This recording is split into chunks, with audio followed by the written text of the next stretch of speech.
First Kings 3. Solomon asked for wisdom.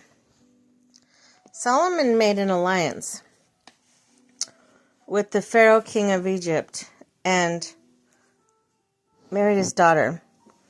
He brought her to the city of David until he finished building his palace and the temple of the Lord wall around Jerusalem. The people, however, were sacrificing at the high place because the temple had not been built for the name of the Lord. Solomon showed his love for the Lord by walking according to the instructions given to him by his father David, except that he offered sacrifices and burning incense in the high places. The king went to Gibeon, offered sacrifices for that which was most important, high place.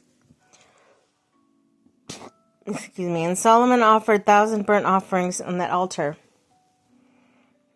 At Gibeon, the Lord appeared to Solomon during the night in a dream. God said, "Ask for whatever you want me to give to you." Solomon answered, "You have shown great kindness to your servant, my lord, or my father, King David." Hi, kitty kitties. What you doing? What you doing? Okay, lay down. Oh, are you gonna listen? Oh, what is...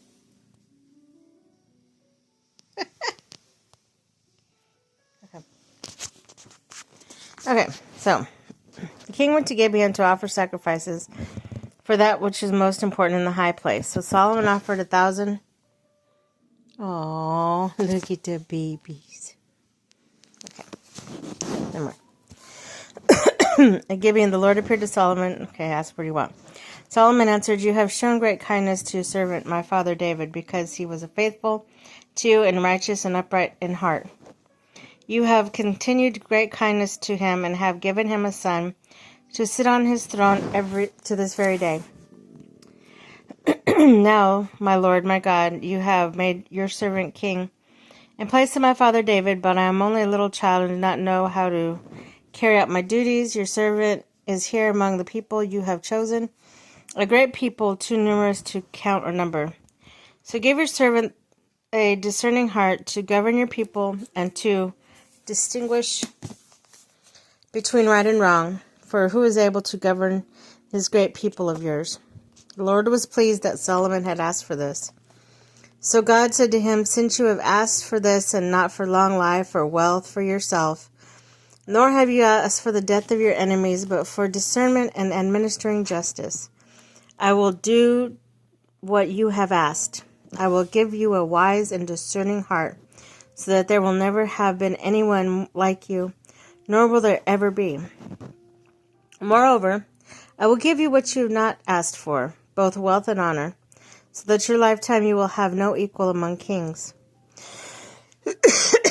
And if you walk in obedience to me and keep my decrees and commands, as David your father did, I will give you long life." Then Solomon awoke and realized it had been a dream. He returned to Jerusalem, stood before the ark of the Lord covenant, and sacrificed a burnt offering and fellowship offering. Then he gave feast for all his court. He did it. Yes, he did. You get the boops and snoots. Boop 'em. Okay. Now, a wise ruling. Now 2 prostitutes came to the king, stood before him. One of them said, "Pardon me, my lord. This woman I live with in the same house had a baby while she was there with me. On the 3rd day, we were there alone. There was no one in the house but us 2. During the night, this woman's son died because she laid on him. So she got up in the middle of the night, took my son from my side while your servant was asleep, and put her dead one upon my breast. So the next morning..." Yes, Djibouti. Listen to the story. "He was dead, but when I looked at him closely in the morning, I saw that it wasn't my son I had born."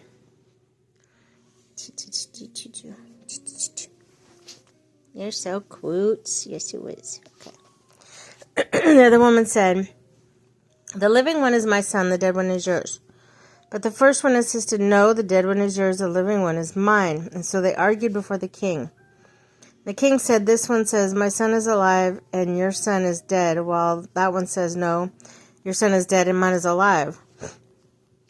The king said, "Bring me the sword." So they brought the sword for the king. He again gave an order, "Cut the living child in two, and give half to one and half to the other." The woman whose son was alive was deeply moved out of love for her son, and said to the king, "Please, my lord, give her the living baby. Don't kill him." The other one said, "Neither I nor you shall have him. Cut him in two." And the king gave his... Missy, that is my bookmark. Okay.